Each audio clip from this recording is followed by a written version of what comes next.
Shalom à tous, enfants d'Elohim. Donc je viens à vous aujourd'hui pour un audio très spécial. Et je dis que cette fois-ci c'est vraiment un audio très spécial car je vais faire une chose que je n'ai jamais faite et que je n'ai pas l'habitude de faire. C'est-à-dire que je vais vous dénoncer des personnes, et particulièrement un pasteur, qui appelle les enfants de Dieu à transgresser la parole et à transgresser la loi. Bien entendu, j'ai laissé un commentaire sur la chaîne de ce pasteur pour laisser un avertissement public à l'Église et à ceux qui l'écoutent. Mais malheureusement, ce pasteur a supprimé mon commentaire. Il était publié au départ, et finalement, après m'avoir répondu, il l'a supprimé. Donc évidemment, le but de cet audio est de rendre à nouveau ce commentaire public et à nouveau rendre cet avertissement public. En tant qu'enfants d'Elohim, nous devons reprendre et dénoncer tout ce qui n'est pas de la justice de Dieu. Alors ici, je vais reprendre et dénoncer ce qui n'est pas de la justice de Dieu, et ce qui est dit dans la bouche d'un homme qui n'est pas un envoyé de Dieu. Alors ce pasteur s'appelle Jean-Marie M.A. Chevrier. Je sais que de nombreux frères et sœurs le suivent et l'écoutent, malheureusement. Ce n'est pas la première fois que je suis profondément atterrée par les propos de ces vidéos, notamment lorsqu'il parle de Dieu. Mais ici, ce que je viens dénoncer, c'est que cet homme est sous l'emprise de l'esprit de la rébellion. Et je viens d'annoncer donc cette vidéo qui s'appelle en partie 1 des assassins au pouvoir. Cette vidéo du 30 juillet 2020. Alors déjà ici, accuser l'État ou un homme ou une entité de crime, de meurtre, est déjà une accusation très grave. On ne peut pas accuser quelqu'un ou une entité de meurtre à la légère. Cela peut relever de la diffamation et aussi de calomnie. Et vous savez très bien que tout cela est condamné par la parole de Dieu. Alors pour commencer, je vais tout simplement vous laisser écouter les paroles de Jean-Marie Chevrier. Part en vacances, eh bien, on s'empresse de faire voter des lois rapidement, des lois destructrices, des lois mortifères, des lois assassines. On est en train, chers amis, bien-aimés qui m'écoutez, on est en train d'assassiner la France. Donc ici, vous allez le voir par la suite, Jean-Marie Chevrier va appeler les chrétiens à la révolte contre l'État et contre les lois de l'État. Alors comme vous venez de l'entendre, l'État a bien voté des lois. Donc quand une loi est votée, elle est légale. Jean-Marie Chevrier parle également de assassiner la France. Mes amis, mes frères et sœurs, un envoyé de Dieu parle-t-il au nom de la France? Dieu est-il le Dieu de la France? Non, mes frères et sœurs. Il est le Dieu d'Israël. Et il parle au nom d'Israël et toujours au nom d'Israël. Fuyez ces pasteurs qui parlent des choses du monde parce qu'ils sont sous l'emprise de l'esprit du monde et non sous l'emprise de l'esprit de Dieu. Tout simplement. Je le dis sans embâche, sans ambiguïté, et je m'en fiche d'être qu'on me lapide si vous voulez, ça m'est complètement égal. Ce pasteur donc parle de la lapidation. Qu'est-ce que la lapidation dans la parole de Dieu? Je vous rappelle que la lapidation est la sanction que Dieu décrète dans son Lévitique contre ceux qui transgressent la loi. Et vous verrez donc ici que cet homme va appeler à la transgression non seulement de la loi des hommes, mais de la loi divine. C'est pourquoi il vous parle de lapidation. Et qu'il en sourit. Parce que c'est l'esprit de rébellion qui l'anime, qui le fait avoir ce sourire en disant « je m'en fiche » d'être lapidé. Mais que monsieur Chevrier soit honnête. Nous savons que dans le monde dans lequel nous vivons, la lapidation n'est plus d'actualité. si elle l'était encore selon la loi de Dieu. Croyez-moi que cet homme aurait mis une bride sur sa bouche, et qu'il aurait pris garde de ne pas en sourire. Mais, je le dis haut et fort, on est en train d'assassiner la France, et le malheur dans tout cela, c'est que une grande proportion de Français soit ne s'en rendent pas compte, soit feignent de ne pas s'en rendre compte. Il y en a extrêmement peu qui sont en train de se rebeller. Et je dirais, dans ces cas-là, la rébellion, elle est de mise. Alors oui, si nous allons voir ce que dit la parole en ce qui concerne la rébellion. Est-ce que cette rébellion à laquelle appelle M. Chevrier et tous les chrétiens est autorisée par Dieu? Alors pour commencer, je vais vous lire Romains 13. Que dit Paul? Romains 13, à partir du verset 1. Que toute personne soit soumise aux autorités supérieures, car il n'y a point d'autorité qui ne vienne de Dieu. Et les autorités qui existent ont été instituées de Dieu. C'est pourquoi celui qui s'oppose à l'autorité résiste à l'ordre que Dieu a établi. Et ceux qui résistent attireront une condamnation sur eux-mêmes. Que dit encore la parole au sujet de ceux qui ne veulent pas se soumettre aux autorités de l'État, de leur pays? L'apôtre Pierre, 1 Pierre, chapitre 2, verset 13, nous dit « Soyez soumis à cause du Seigneur à toute autorité établie parmi les hommes, soit au roi comme souverain. » Pourquoi Paul et Pierre nous disent cela? Daniel nous l'a également enseigné dans son chapitre 4, au sujet du roi de Babylone, qui a été chassé de son règne par Dieu et qui a dû demeurer parmi les bêtes et les champs pendant un temps. Daniel a dit au chapitre 4, verset 25, « Tu seras trempé de la rosée du ciel et 7 ans passeront sur toi, jusqu'à ce que tu saches que le Très-Haut domine sur le règne des hommes et qu'il le donne à qui il lui plaît. » Que dira encore le prophète Isaïe, chapitre 59, verset 13. « Nous avons été coupables et infidèles envers l'Éternel.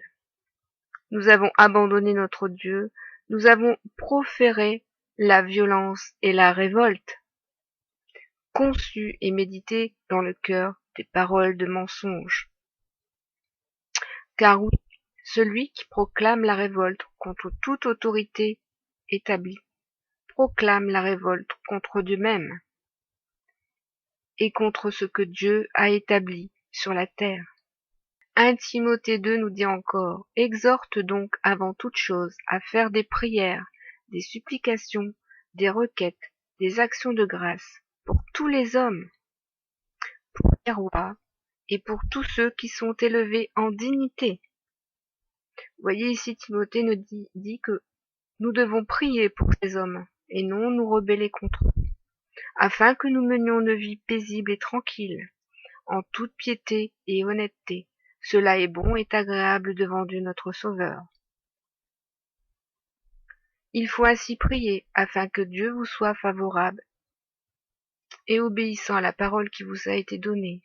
Et il ne faut pas oublier ce que dit Jérémie au verset 29,7. Recherchez le bien de la ville ou du pays où je vous ai mené en captivité, et priez l'Éternel en sa faveur, parce que votre bonheur dépend du sien. Lorsqu'un peuple est mené en captivité dans un pays, cela est la volonté de Dieu. Regardez l'exemple du peuple hébreu, et ils étaient. Regardez encore le peuple qui était sous la captivité de Babylone. Regardez tous les exemples bibliques sur le sujet. Nous savons que si Dieu mène en captivité, ce n'est pas afin que nous nous rébellions contre l'oppresseur. Non, c'est parce que Dieu est là pour nous en délivrer. Ainsi, si vous êtes sous le joug de l'oppresseur, vous ne devez que vous reposer sur Dieu qui sera votre sauveur, car vous le savez très bien, la parole nous l'a enseigné. Lorsque Dieu juge que son peuple est en danger dans un pays, il lui fait quitter ce pays. Mais à aucun moment il demande à ce peuple de se rebeller contre l'état de ce pays. À aucun moment.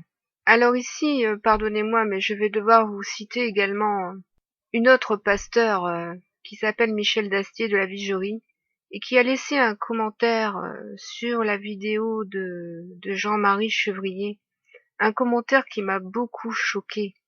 Michel Dastier de la Vigerie dit à cette occasion: et je fais tout ce que je peux pour crier à pleine voix via mon blog, mais je suis suffoqué, attristé, tout comme toi, par l'apathie de l'Église. Parce que cette dame aussi appelle les chrétiens à la révolte contre l'État. Et elle accuse d'apathie les gens de l'Église, c'est-à-dire de personnes qui restent sans broncher. Alors je lui ai répondu, et je lui ai dit: qualifiez-vous également d'apathique le peuple hébreu qui attendait juste en silence que Dieu les délivre du joug de Pharaon? Elle ne m'a pas répondu. Car oui, si vous regardez le peuple hébreu, il attendait en silence, parfaitement soumis à son oppresseur, que le Dieu d'Israël le délivre. Et cela n'était pas un peuple apathique, c'était simplement un peuple qui avait la foi en son Dieu et qui obéissait à son Dieu. Alors nous allons écouter maintenant la suite de l'intervention de Monsieur Chevrier. La désobéissance civile, elle est de mise. Et je nous encourage, chacun, selon nos capacités, selon nos moyens d'action, à hurler contre ces choses. Je ne sais pas, mais autant la révolte des Gilets jaunes pouvait être injustifiée à certains égards, et je ne dis pas que tout ce qu'ils ont fait était mauvais, mais autant, cette fois-ci, une révolte serait juste. Bien sûr, sans violence. Il ne s'agit pas d'appliquer la violence, il ne s'agit pas d'insulter les gens. Ce n'est pas comme ça, ce n'est pas un combat contre la chair et le sang. Alors Jean-Marie nous parle de la désobéissance civile. Que nous dit la parole au sujet de la désobéissance? Est-ce que je dois vous citer tous les versets de la parole pour vous démontrer que Dieu condamne dès le commencement la désobéissance?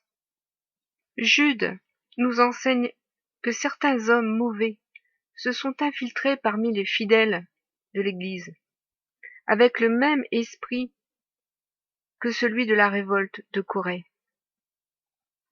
Et il suffit de regarder toujours l'histoire du peuple hébreu pour comprendre ce qu'est la révolte de Corée.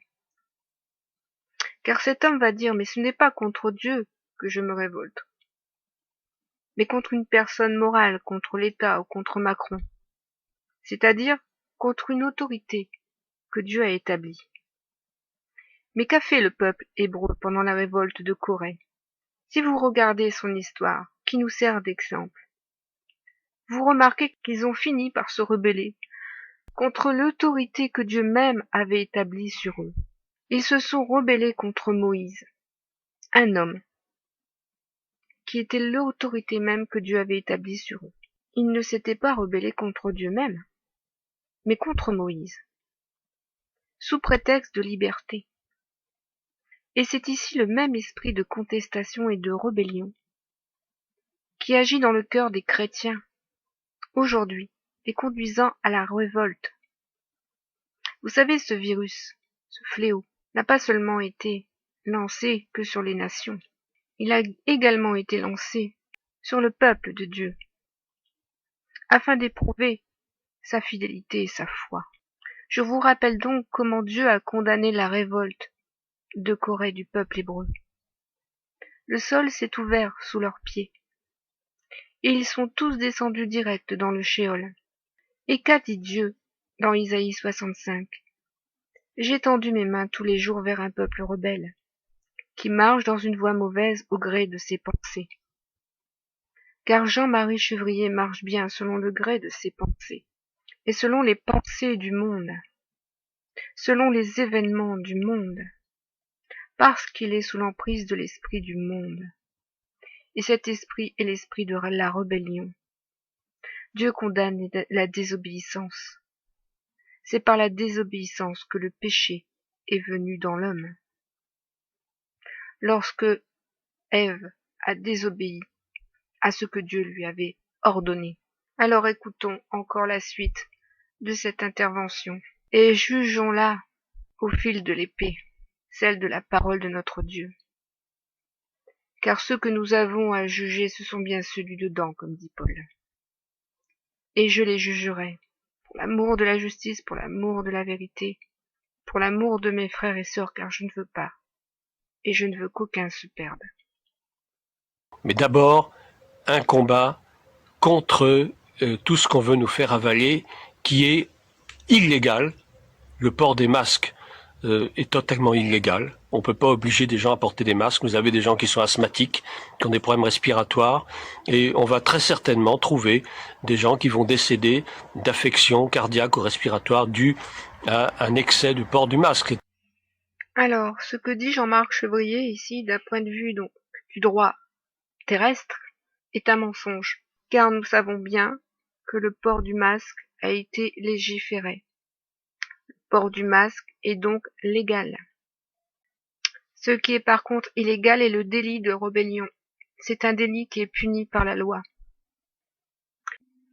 Lorsque Jean-Marie Chevrier vous dit que des personnes vont décéder en portant le masque, notamment des personnes asthmatiques, cela n'est qu'une rumeur, un propos infondé. Une rumeur qui a tout simplement été propagée sur la toile. Nous savons très bien que les masques, c'est vrai qu'il y a certains types de masques qui sont vraiment inconfortables, comme les FPP2 ou même les masques en tissu, mais le masque chirurgical est un masque qui est tout à fait supportable, dans lequel vous respirez parfaitement, puisqu'il a été étudié en prenant en compte le niveau de respirabilité.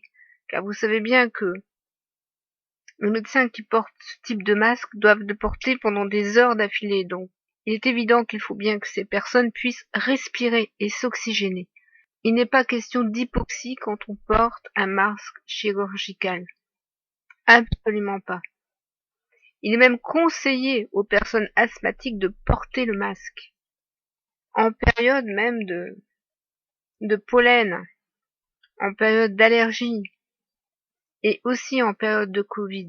Alors moi, je vais vous dire, moi j'ai eu une personne autour de moi qui a attrapé le Covid au mois de mars. Et cette personne était asthmatique. Croyez-moi, elle a bien manqué d'oxygène, cette personne. Mais pas à cause du masque, à cause du Covid. Car non, si vous portez le masque, vous ne manquez pas d'oxygène. Mais si vous attrapez le Covid, oui, alors là, vous manquez d'oxygène et vous vous étouffez littéralement.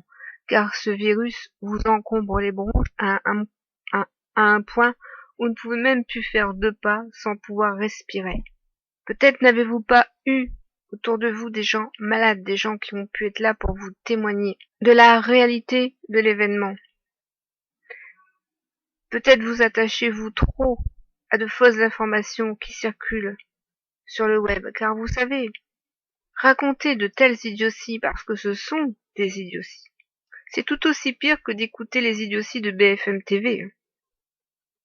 Ce n'est pas mieux, c'est même peut-être pire, parce que vous avez choisi délibérément de les écouter, et vous avez choisi délibérément de les valider, comme vous avez choisi délibérément de valider ce que dit monsieur Jean-Marie Chevrier, parce qu'il est sous l'esprit, sous l'influence et sous l'emprise de l'esprit de la rébellion.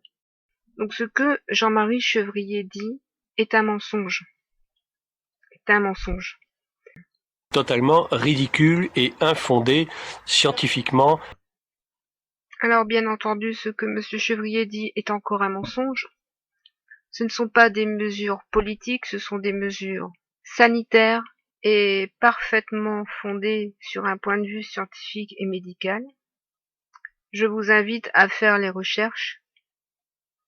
Nous savons très bien que le masque chirurgical a toujours été employé dans le milieu hospitalier parce qu'il permet d'éviter les infections et les contaminations. Vous savez très bien que votre dentiste, lorsqu'il vous fait un soin dentaire, il porte le masque chirurgical. Alors, votre dentiste, quand il vous soigne vos dents, il ne fait pas un rituel maçonnique, mes frères et sœurs, il vous fait juste un soin dentaire. Il faut que vous arrêtiez d'écouter les complotistes, il faut que vous arrêtiez d'écouter les mensonges de tous ces ouvriers de mort.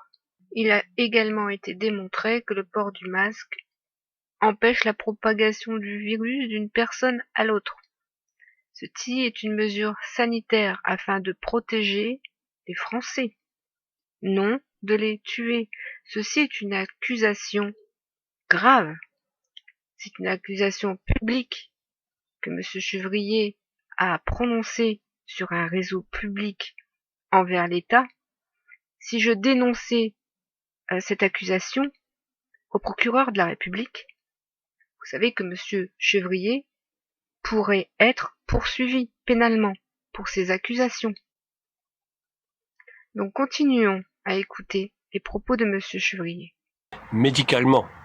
Et c'est une mesure politique, coercitive, antisociale et qui va contre le bien de l'être humain. Donc c'est un combat juste que de descendre dans la rue ou bien de manifester. Vous pouvez faire des vidéos aussi pour protester. Alors je vous déconseille de faire ce genre de vidéo afin de ne pas vous attirer des poursuites judiciaires ou des poursuites pénales. Et je vous invite à obéir à ce que la parole nous dit et de nous soumettre à la loi de Dieu mais aussi à la loi des hommes. Vous pouvez écrire aussi à l'Élysée, moi je l'ai fait et je suis prêt à le refaire, pour contester. S'il le faut, saisir des avocats, mais des gens qui soient évidemment pas proches du gouvernement, ça va de soi, si vous avez les moyens de le faire, bien entendu. Tout le monde n'a pas cette portée-là. Mais en tout cas, trouvez des moyens pour contester, pour ne pas accepter l'inacceptable. Ce qui est inacceptable, monsieur Chevrier, c'est l'iniquité de l'homme. Qu'elle soit au plus haut de la dignité de l'État, ou qu'elle soit au niveau du peuple. C'est l'iniquité qui est inacceptable, et votre iniquité est inacceptable. Car vous transgressez la parole de Dieu. La transgression de la parole, c'est le péché. Non seulement vous péchez, mais vous invitez tous les chrétiens à transgresser la parole et à pécher. Votre iniquité est donc inacceptable. Écrire une lettre au président de la République est une bonne chose.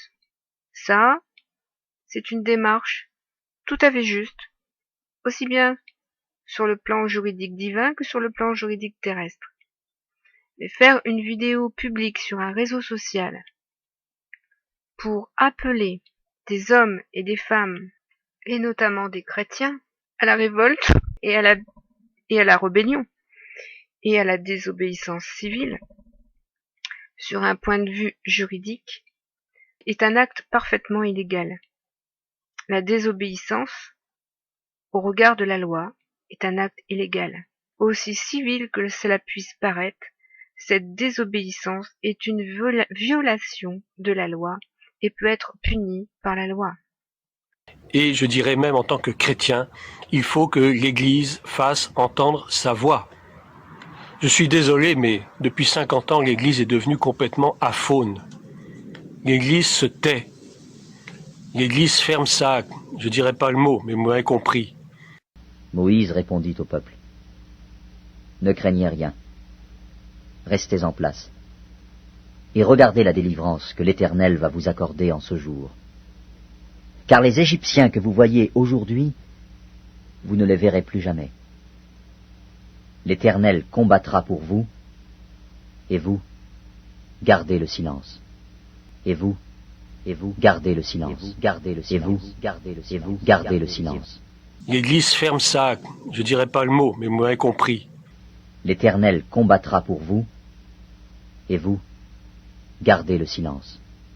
Et vous, Et vous, gardez le silence. Et vous, gardez le silence. Alors, pour terminer donc cet avertissement, que devons-nous faire donc dans de telles circonstances pour savoir ce qui est juste et ce que nous devons faire pour être juste vis-à-vis des yeux de Dieu? Il suffit juste de prendre exemple sur Yeshua et de se demander qu'est-ce que Yeshua ferait dans de telles circonstances et de regarder ce que Yeshua nous a laissé comme enseignement. Je vous rappelle qu'à l'époque où Yeshua était à Jérusalem, Jérusalem et Israël étaient sous l'occupation du peuple romain. Jérusalem était sous l'occupation d'un oppresseur, qui était les Romains. Qu'a fait Jésus? A-t-il excité le peuple à se soulever contre Pilate? A-t-il excité le peuple à se révolter contre Pilate afin de le faire destituer? Non. Quand vous regardez comment Yeshua s'est comporté aussi vis-à-vis des pharisiens et des docteurs de la loi qui étaient dans le temple, Yeshua a repris plusieurs fois les pharisiens et les docteurs de la loi pour démontrer qu'ils ne respectaient pas la Torah et ce que Dieu avait ordonné. Yeshua a-t-il demandé au peuple de se révolter contre les pharisiens qui étaient iniques? Yeshua a-t-il excité le peuple afin qu'il se révolte contre des pharisiens iniques et qu'il les destitue du temple? Non, vous n'avez pas vu de telles choses, parce que la désobéissance et la révolte ne sont pas enseignées par le Fils, ni par le Père, ni par le Fils. Donc qu'il vous soit donné de rester fidèle à l'enseignement de notre Seigneur et à l'enseignement du Père, car nous ne sommes pas des enfants de rébellion, mais nous sommes les enfants de l'obéissance. Soyez ainsi soumis à votre Dieu et à sa parole. Soyez bénis.